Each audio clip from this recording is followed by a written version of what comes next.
Great seeing Happy you. New Year. Great seeing you. Oh, thank you. Thanks for the invite. Yeah, thank You're welcome. you. Happy Thank New Year. you. Yeah, so if you need to take a minute, get a piece of paper, write some things down. It's going to be a pretty dense, period of time that we're going to spend together, and I don't want to take more than an hour. And if it winds up to be shorter, that's great. And but it's kind of a structured presentation that we're going to go through today on the mindset of how to set goals. And these are generally not my own ideas. These are ideas that I've, gleaned from other authors, and people that are a lot more well known for goal setting than I am and have credibility in that arena. And so I want to encourage you to take notes, and I will put in the chat some of the materials that I'm going to reference um, that you can either modify or just use for your own, for your own purposes. But so write things down, and then along the way, you can put something in the chat. I'll try and monitor the chat along the way as well to potentially answer questions. But the way that this will flow, sometimes there's going to be questions that are going to be answered down the road during the presentation. So we'll talk about that. But anyway, I'm going to do a screen share, and we'll get on with the things today. So my name is Mike Mahnich. If you have not met me, but I know everybody on this call has met me before. But we are recording, so this may be shared uh, in other with other groups. But so we are in a goal setting class. It's the beginning of 2026, and that's what we're talking about today. And I like to talk about different areas in which to set goals. And so, as a kind of a prelude to what we're going to be talking about today, I want you to think about these five different areas. And um, Coach Bill Arender has shared with us in the past Rabbi Daniel Lapin. He calls himself your rabbi.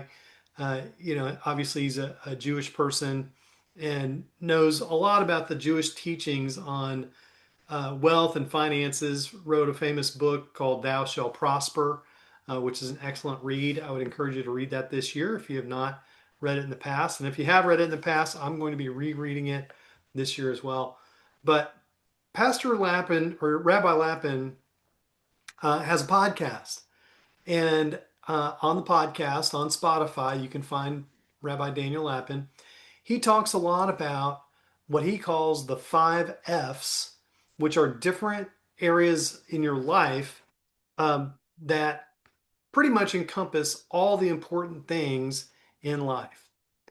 And so, as you're thinking about setting goals, of course, we're here talking about the business. And we all know that.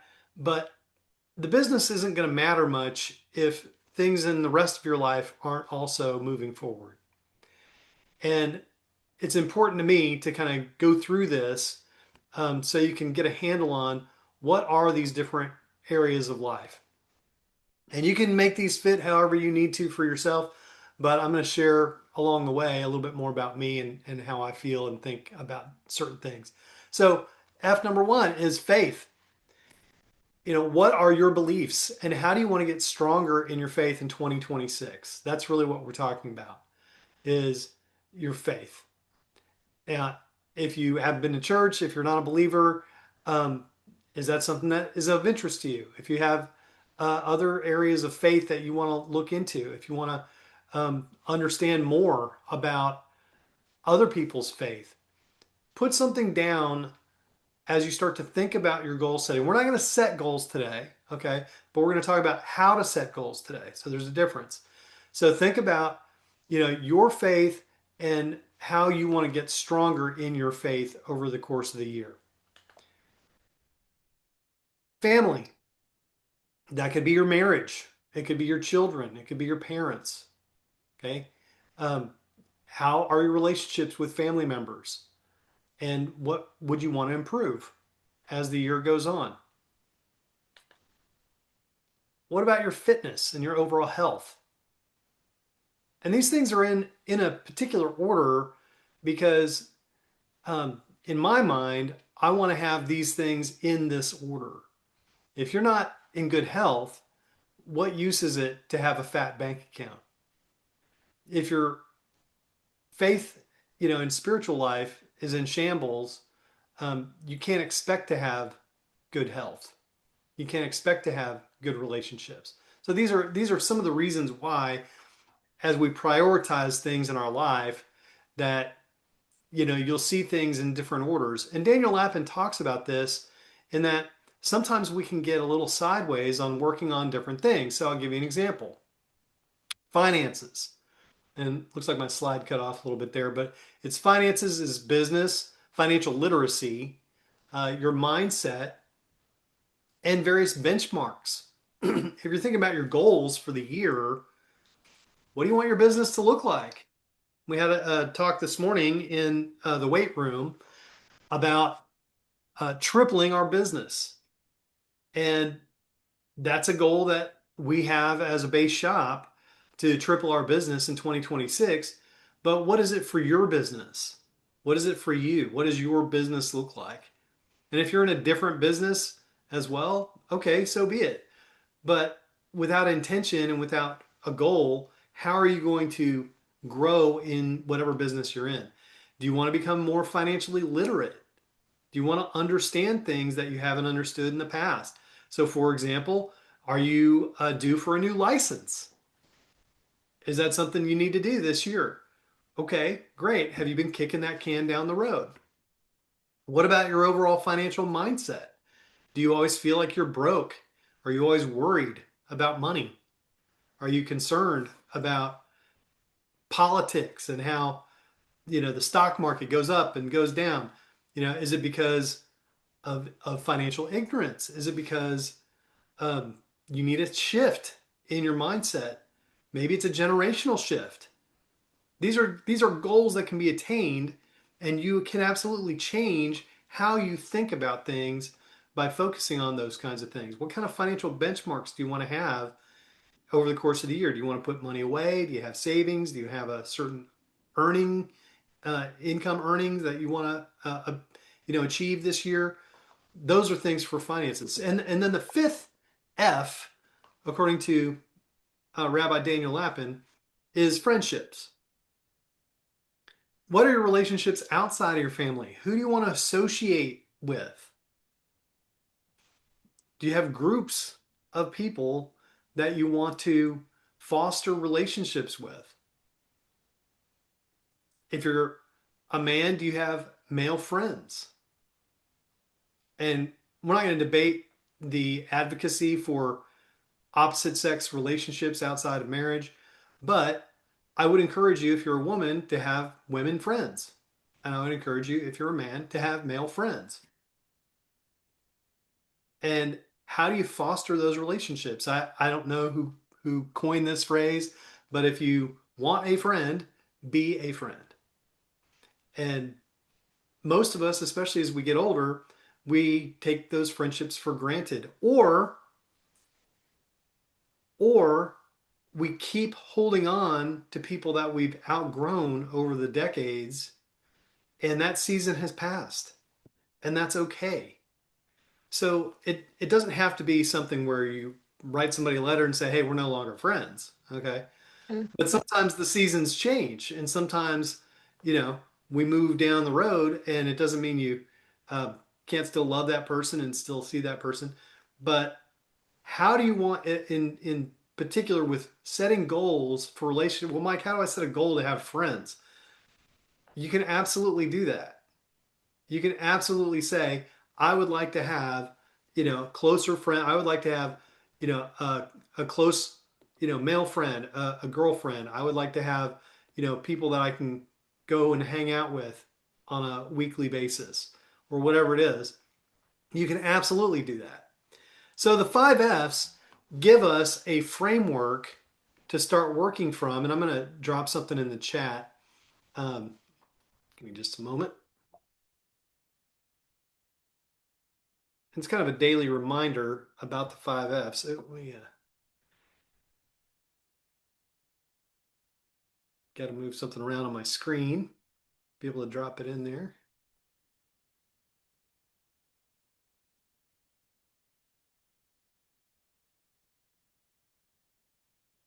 All right, so I'm dropping in there a Word document that will help you to write out the five F's. And I want to encourage you to do this. And we're going to talk more about how this works and how to write things out. But this is a little reminder that's basically a little bit like the slides that I just put on there. But on a piece of paper, and I do mean a piece of paper, handwrite your goals for the five F's, each one of those areas. And the most powerful time you can do that, there's two times during the day. Once when you get up and right before you go to bed.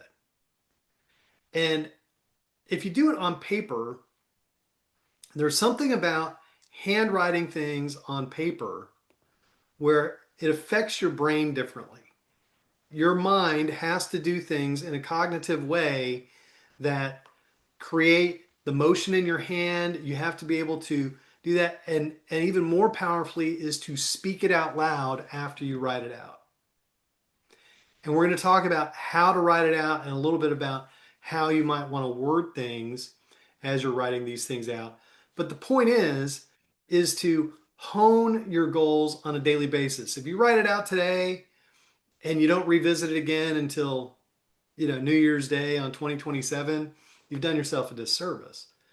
So when you write it out, print out the page daily. Print out the page where you're honing that goal in your mind into its simplest form. And every time you write it, you get a little more sure about what it is that you have in mind as your goal, your time frame, what you want, how are you gonna make things happen? How's it gonna transpire? All right, so we're gonna go back to our screen.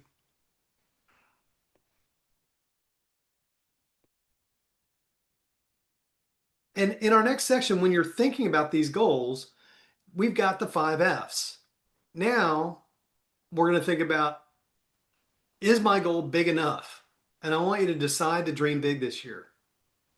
If you're starting something new, if you're, concerned about these things, these are straight out of Jack Canfield from Chicken Soup for the Soul. Of course, he's got, I don't know, 100 books now that are chicken soup related books. They keep coming. They're all over the place, but the classic is called Chicken Soup for the Soul. And in that book, Jack Canfield really whittles it down to this one statement. And this is a difficult statement. This sounds easy, but for a lot of people, you must decide what you want. And so I'm helping by putting it in the context of the five F's. What is it that you want? And you have to decide and give yourself permission to want what you really want. What is it that you really want? And this is why writing it down and honing it day after day will help you to decide what that is. Because if you can decide what you want, then you can believe that you can have it. And if you can believe that you can have it, you can start to believe that you deserve it. And this is where the magic of believing really starts to hit. If you believe that you deserve it, then you start to believe that it's possible for you.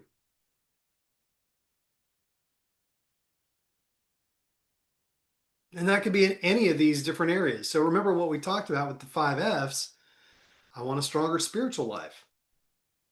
I want to have a better relationship with X, Y, and Z. Husband, wife, parents. I want to have, I want to feel better physically, etc. And we'll talk about in a little while, we're going to talk about how to set some time frames for this. All the different areas of finances that we talked about, all the different areas of friendships we already kind of touched on. Believe it's possible for you. And then spend some time visualizing what you want. And this may be different than what you expected here. You might have expected me to, pound on people and say, "Hey, here's the goals we're setting for the year." But I can't set your goals. I can't have belief for you. You have to develop that yourself. And that's why we go through this exercise. That's what Jack Canfield's talking about is you start to visualize what you want. And there's story after story after story. And I love Olivier Brutus, one of my heroes, and hopefully one day a good friend in the business, um, says you have to see it before you can seize it. And I love that because we want to visualize in the business what we're doing and where we're going, but you can do that in all those other areas of your life as well. And then this is very important. When you spend just 5 minutes of your day feeling the feelings of already having it, this is very powerful to do this. Omar Oropesa talks about this a lot. He talks about how he visualizes things. He talks about how he writes it down. And in Omar's case, he talks about how he spends time because he's got a very busy life, et cetera. And a lot of us are like this. And so you have to carve out the time to be able to think and just spend time visualizing. And for some of us, and I've adopted this practice as well, I do that while I'm in the shower. So I've got time all by myself when I'm in the shower. And for Omar, he uses the glass on the shower to write things out and to reiterate in his mind, what is my income? What is this? What am I doing? And take the time to feel the feelings of already having it, already achieved those things. And then focus on the gratitude part of it as if it's already occurred. Focus on being grateful. This is a shift in energy. And it may be different than what you've ever heard of, but energy has a lot to do with success. Energy has a lot to do with achievement. Where we're going in life, you've heard this and you probably have said this over and over to people is, you can tell if somebody's got a good energy to them. You can tell if somebody's got, you can call it an aura or you can call it a vibe, whatever you want to call it. But when somebody's focused on being grateful, there's a great difference between somebody that's focused on being grateful and somebody that's focused on the problem, somebody that's focused on all the things that are going wrong. When we start to shift our mindset into thinking about being grateful and imagining what our life is going to be like, talking about it with people that are willing to listen. And that's one of the reasons why we love the environment. The Primerica environment is an environment that fosters dreaming. And we need that in our life. Especially as we get older, we forget how to dream. We forget how to, this is why I said dream big. Dare yourself to dream bigger this year. We forget that as we get older. When we're kids, it's easy. We think everything's going to be, we're going to be an astronaut, we're going to make $1 million, all the different things. And it takes a special person, and Art Williams has talked about this. It takes a special person to remain enthusiastic. And how do you do that? With gratitude, by imagining how great it's going to be and feeling the feelings as if it's already happened. And you'll learn to enjoy that. I miss it when I don't do it. And when you do it, Jack Canfield talks about you release that to the universe. Now, you can adopt that to your higher power, to Lord God Almighty, all the different things, but trust it that if that message has come to you and um, that goal that you're putting together is now, in your mind and it's not leaving and it continues to be on your mind and you just have this special feeling that, something's going to happen for you, then trust that it's from God. Trust that it's for you and believe it. And here's the thing. This is the most important part.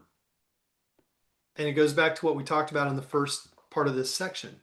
The most important ingredient in this equation is to really understand what you want. Some people are afraid to admit what they really want, and therefore they set false goals. I used to do this all the time,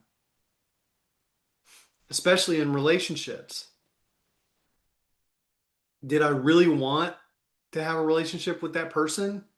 Or was I thinking that I'm supposed to have a relationship with that person, therefore I'm I'm supposed to want that? Well, those are two different things. Do I really want to go RVP, or do I really just want to be in the environment and write a few sales a month? And therefore I can get rid of the frustration and have a happy time setting some goals to triple my business and just make 3 sales this month. Is it really what you want?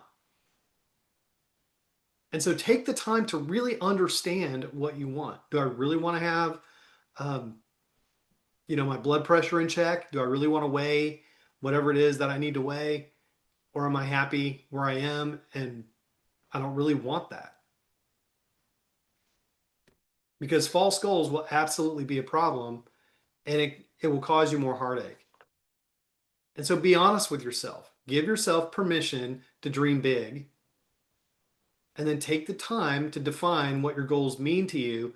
That's what the page is all about. That's what it's what I put in the chat has the AM and the PM, enough room on one page to just print it out and write out what your goals are and hone it as you go along throughout the year. So follow those steps. Follow those steps as you start to think about it. That's kind of the part one of what we're doing. Part two is, well, how do I set the goal? How do I word the goal? And what is a worthy goal? And there's a lot of books out there and a lot of opinions on how to set goals. I'm just going to tell you kind of what I've adopted in my life. And am I perfect at it? No, I am not. Have I fallen off the wagon, especially, for long periods of time and then gone back and it's gotten better? Yes. Okay. Okay. This is not and we're going to talk about perfection here in a little while, but you do not have to be perfect for this to work, but you do have to put in effort. And so we've talked a little bit about, what kind of goals to set, to dream big, to do those things. But what is a goal? And this is my definition of a goal. A goal is a dream divided by time. Whatever your dream is, but it has to have a time component attached to it. Otherwise, it's just a dream. So a goal is a dream divided by time. And here's how I recommend writing things out. State your goal in the affirmative. So, for example, my goal, let's say if I weighed 300 pounds and my goal is to weigh 200 pounds, I weigh 200 pounds. That's my goal. And I'm speaking it in the affirmative. Speak it as if it has already happened, and have a time frame that pushes you to do better. So speak it as if it has already happened. You can speak it into the future. It is October 2026 and I weigh 200 pounds. And if you want to have a time frame that pushes you to do better, it's August 2026 and I weigh 200 pounds. Okay. Mike, can I ask a question? Sure, Colleen.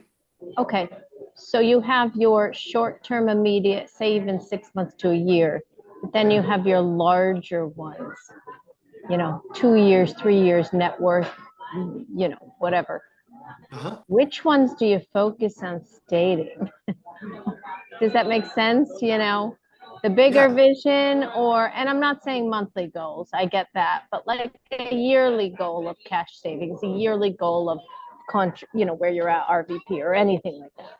yeah. Do you have, The longer term goals are going to give you a better idea of how to break things down with short term goals.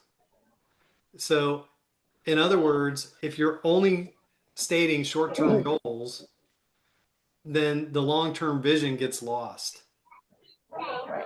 So, so if you have a longer term goal, and really for this, the purpose of today, I'm really thinking about 2026. You can cast a vision that's beyond that, but for most people, they're not going to be able to think that far ahead. But if you have something that's on your mind that you believe and you want, and you really want it, and it's just in your heart that this, I want to be a millionaire by age 60 or whatever it is, cash millionaire. And then you start to whittle it down into its most basic statement. I am a millionaire at age 60. I am 60 years old and have $1.3 million cash in the bank. And you start to follow these three steps to do that. Later, it will give you um, the tools to be able to work that backwards and break it down on how you're going to get there. And we're going to talk a little bit about that here coming up. So state your goal in the affirmative. And this is what you're writing down on the sheet of paper. And at first, it may be difficult to think that way. Because for most people, weight loss is a great example of how goal setting gets goes sideways for a lot of people. The person that weighs 300 pounds and wants to weigh 200, if the goal is, what's your goal for 2026? Well, I want to lose some weight. That's a terrible way to state a goal because it's always in the future. I'm going to lose some weight. Okay. There's no definite time frame to it, and there's no end like goalposts to reach. There's no end to it. So it's always in the future. There's no end, and there's no time frame attached to it. So a better goal is to state it in the affirmative, to have a time frame, and to know what the actual end result is going to be. And here's the thing. Now this has been a little controversial because I've stated this to other people that I know are excellent goal setters. But for me, if my goal has a 100% chance of getting done in the time frame that I have set, then it's not big enough. If I know without a shadow of a doubt that I'm going to weigh what I want to weigh by the end of the month, or if I'm going to have the bank account that I want and I'm going to have enough cash put away by the end of February, and I've got a 100% chance that that's going to happen, I need to increase my goal. That would be my suggestion to you. And with that in mind, for me, I say if you set a goal with a 50-50 chance of reaching your goal in the time frame set, you'll achieve more than you thought possible. If you don't know if you can lose that 100 pounds between now and October or August, let's just say August, okay? If you don't know if you can do that, then that's probably a worthy goal because your mind is going to work out how is that going to happen. If your mind's already worked out how those things are going to happen, then the subconscious doesn't need to take hold to help you reach that goal. And a lot of what we're talking about today is how the subconscious mind works to be able to help us achieve our goals. That's why it's so important to program your mind by writing things out and being repetitive. The highest achievers in our organization, and especially if you ever talk to Bill Arender about setting goals, they all write out their goals. They all do these kinds of things that I'm talking about in various different ways. And so if you're looking at your life and you're looking at, say, the five F's of your own life, and you're like, man, I really wish things were better for me.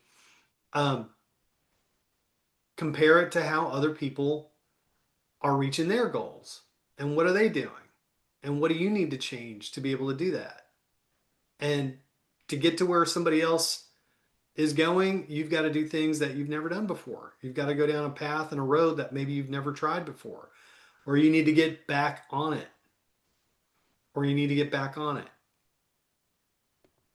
So here's a graphic that I've always loved. And when you're writing things out and you're starting to really articulate what it is that you really want, your goal is in the middle and the belief is at the top. So remember on the Jack Canfield part of things when we talked about it, you have to believe that it's possible for you. Because if you don't believe it, you're not going to take the action that is required to get it done. So if if you weigh 300 pounds and you want to weigh 200 by next week, you don't believe that that's going to happen.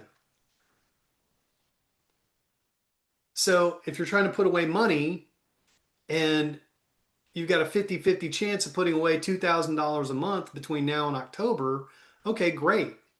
How can we make that happen? How is that going to happen? But if you got to put away $20,000 by next week, you don't believe that that's going to happen. So you've got to have a goal that you can believe. You got to get your arms around the belief part of things. And this is what I was talking about just a moment ago.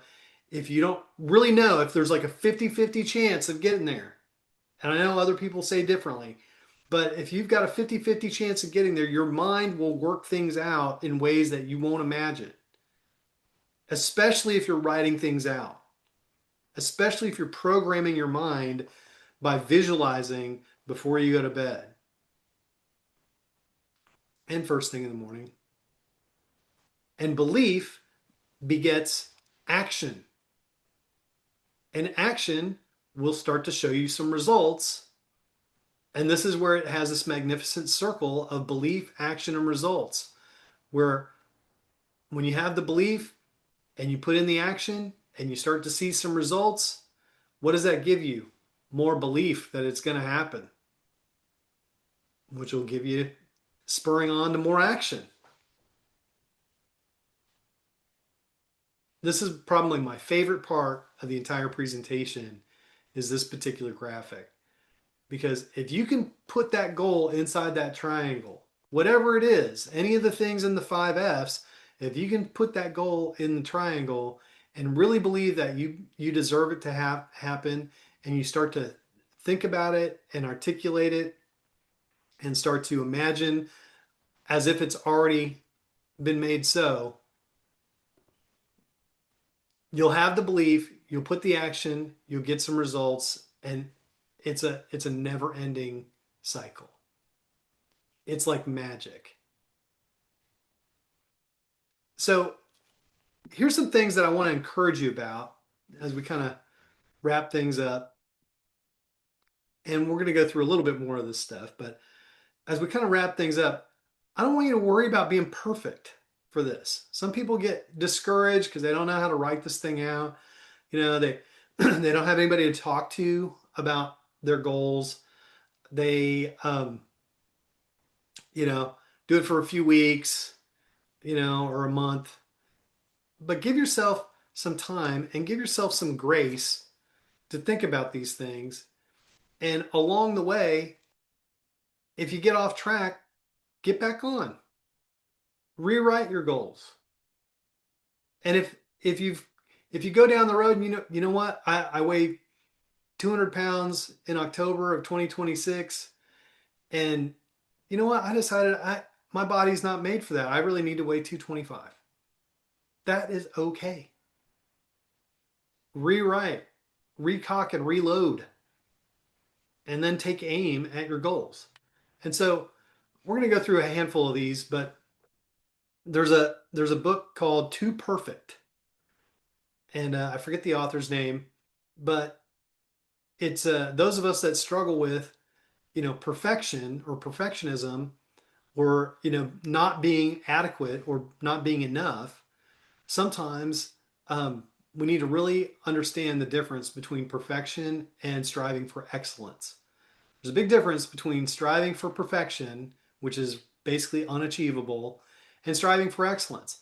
And so perfection is being right, whereas excellence is willing to be wrong. It's okay to be wrong. It's okay to recock and reload. Perfection is fear, whereas excellence is being willing to take a risk. And we're doing that in business for sure. In our business, it's a risk to talk to people. Why? Because we might be rejected. Maybe, somebody's not going to understand it, make fun of us, whatever it is. Are you still in that thing? You still doing that thing? Whatever it is. But excellence is willing to take that risk. Perfection is anger and frustration. If you're trying to be perfect, you can expect to be angry and frustrated. But if you're striving for excellence to get better every day, terrific. That's great. Excellence is powerful. Perfection and people that are perfectionists tend to have control. Whereas excellence is willing to go with the flow, have spontaneity. It's okay if, you know, you go to the trip and you don't have the right hotel room and you're sleeping on the couch in somebody else's room. It's okay if you bought the ticket last minute. It's all right if you drive 10 hours to get to the important meeting. You know, it's all right if you're not dressed as well as the next guy. Whatever it is, perfection is the control part of it. Perfection is judgment, but excellence is accepting. And specifically and very in particular, I am talking about judging of ourselves. Well, Mike, I haven't done what I wanted to do in the business, and I've been in the business for 5 years, and I'm still a district leader, and I stink. Look, we're all on a different path. I don't know how many people have said over the decades, one day I'm going to get my health in order. And then finally they just say, well, I've been saying that for 20 years. I never got my health in order. And you know what? I'm just, you know, I'm no good at that. And so I give up. Whereas the pursuit of excellence says, you know what? I'm going to take those extra steps. I'm going to do one little thing today to improve my 1% better. I'm going to I'm going to move on from where I am today and accept that I haven't been I'm not where I want to be, but I'm going to move ahead. So don't judge yourself. Accept yourself for who you are and start to move forward. Perfection is taking, whereas excellence is giving. And I think you see that in our business all the time. There's so many people in our business that are willing to help others and willing to give to others.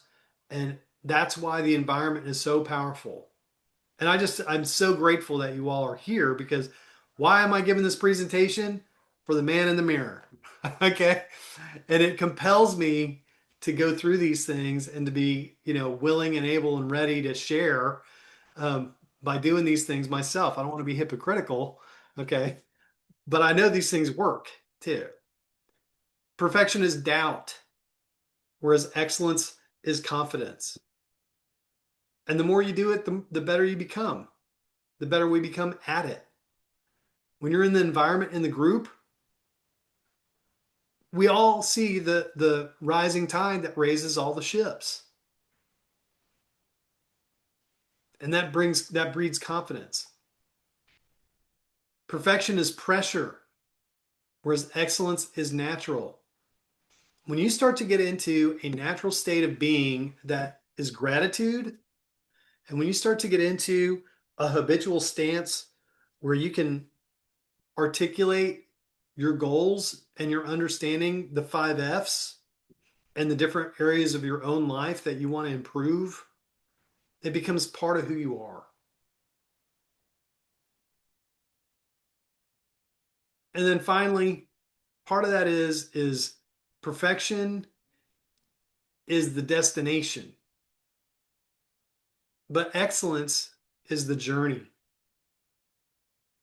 And I want you to think about that in 2026. Some people are always looking beyond where they are now. And one day I'll be happy if this happens. One day, when I go on that trip, I'll be happy. One day but excellence has to do with the journey along the way. And this is not, sometimes we look at this and we go, well, wait a minute. I'm supposed to think about it as if it's already happened. And yes, we want to do that. But when we're visualizing things as if they've already happened, that's different than not living your life until it's happened. That's different than being miserable along the journey because you haven't reached the destination. That making sense? So excellence is the journey. And that's really where we're going to close today because the journey is what we're doing in 2026. There's a lot of material to kind of cover. I'm going to put a couple other things in the chat for you. But thank you for being here with me today. I really want to thank you all for being here with me today. And if you've got questions about, you know, how to set goals, if you've got some other things to think about, during the course of the year, I'm going to put uh, another kind of favorite of mine in the chat. It's called a goal thermometer. I didn't really show it on the presentation, but it's a fun little graphic that you can modify. It's in a Word document. If you've got something that you want to achieve, put it in there. Put your own, different kinds of achievements that you want in there. And then I'm going to put the perfection versus excellence in there as well. And so if you didn't write all those down, those will be there for you. But we've got a little more time. If you have some questions, I'm happy to try and answer some questions today. But who has a question for me? And I'll do my best to answer it.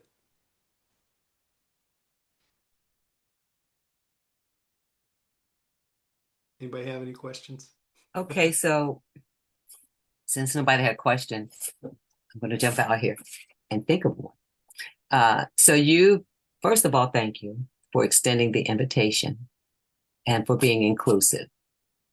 And you said something about, you said the reason you're doing this is for the man in the mirror. And so, as we're all doing that, I'd like to make this comment. I had just said I wanted a thermometer to be able to do my goals. I was talking to Vivian and Stacy about that, and I was going to create that. Really? That's interesting, isn't it? So I want to say that life goes ahead of us, providing what we need before we needed it. And when you were talking about staying in a state of the expectancy and the intention, we don't know how it's going to come, but we know that it will, and the belief is that it will. So, Mike, thank you for doing the work. You're welcome. That's what it looks like, by the way, the thermometer. Yeah. And the way that I put these together, you can edit this and you can make this any goal you want. You can make it a financial goal or whatever. And so you put in your goal. This might be $1,000, $1,200, $1,500, $2,000, whatever it is. And then you assign the date and you start filling in the thermometer as it goes up. And you just print it off on a piece of paper.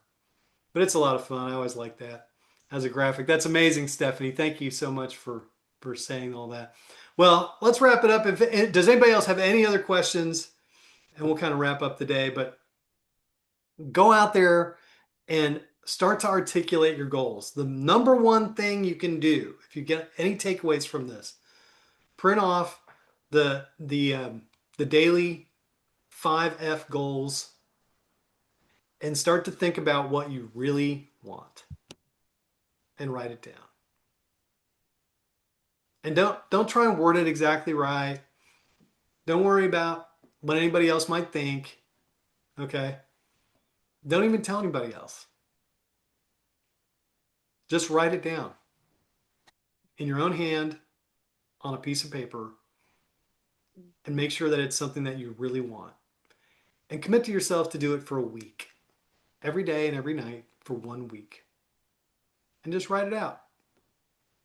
And at the end of that week, you'll have written your goals 7 times in the morning, 7 times at night, and you're going to be that further along articulating in your own mind what it is that you really want. And by this time next week, you're going to have 10 steps forward on how to achieve those things because your mind is going to start working on those things in the background because you're writing it down, because it's something that you really want, because you've assigned a time frame to it, and because you're grateful that it's already happened and been given it.